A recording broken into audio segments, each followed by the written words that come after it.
One of our viewers has sent in a Santino Dean. Thanks very much, Santino. He says, who hit you the hardest?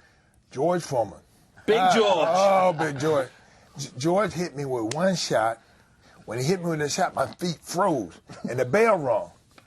I came back to the corner. Did he knock all my teeth out? and they said, no, you like this? And I thought they were just saying that because, they said it quick. Yeah. No, you all right. You all right. Yeah. I ain't having no one more round. And it came that last round, I held George. And so when I went to the press conference, they say, you had to hold the old man.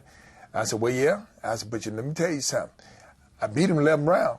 Yeah. I said, I ain't gonna let nobody just win one round and beat 11. I said, I helped him.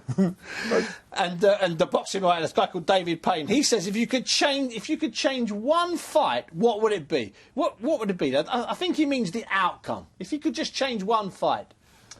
Well, it's a bit like, do you have any regrets about one fight? I really don't have any regrets because I'm who I am because of everything that I went through. And, because these different, it's how you handle the situation, whether they're bad or good. And so, I wouldn't definitely be who I am if I go change any of them fights because, you know what? I gave my all in all the fights and I worked hard. And I think the fight that bothered me the most was the fight when I fought Bo, the first fight. Yeah. Because that's when I split from the Duvas and all them because they said, they tried to cover up and say, well, he ain't trained hard. And, and everything that I do it the very best I possibly could.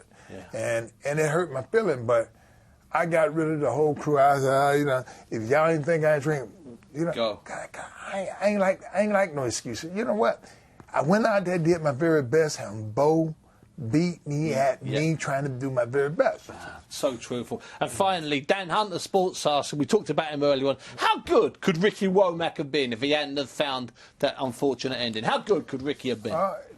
Ricky Womack was a very determined guy. I'm telling you, he'd own a guy that every time he hit me, I said, please, somebody got to check that man's gloves. He got to have. I had a headgear on, and I have knots on my head afterwards. But I wasn't going to give him the satisfaction of how hard he was going to hit. How hard he hit. He hit very hard. Now, before I let you go, Evander, and it's fantastic for coming in, and thanks to Real Deal Bet, which people can go and look at. I really appreciate those guys delivering you. Final question. If you could travel back in time, loads of people ask this, 2 minute menu. If you could travel back in time, what heavyweight would you like to put yourself against? Because I know that you've got no fear. So who would you go? Maybe it's a modern guy, maybe it's a guy from 100 years ago. Where would you go, Evander? Who would it be? I wouldn't even go nowhere because it's obvious that I was in a perfect situation. Yeah. I was in with the people that I had, I learned from like people like Ali, Joe Frazier, and all them guys. I learned from them. Even, but the guys that I really learned a lot from the little guys because they throw more punches. And so, and my coach told me, say, it's the little guys that know how to fight. Stop watching the big guy. Watch the little guys. Because the little guy, you cleaner shots and all that.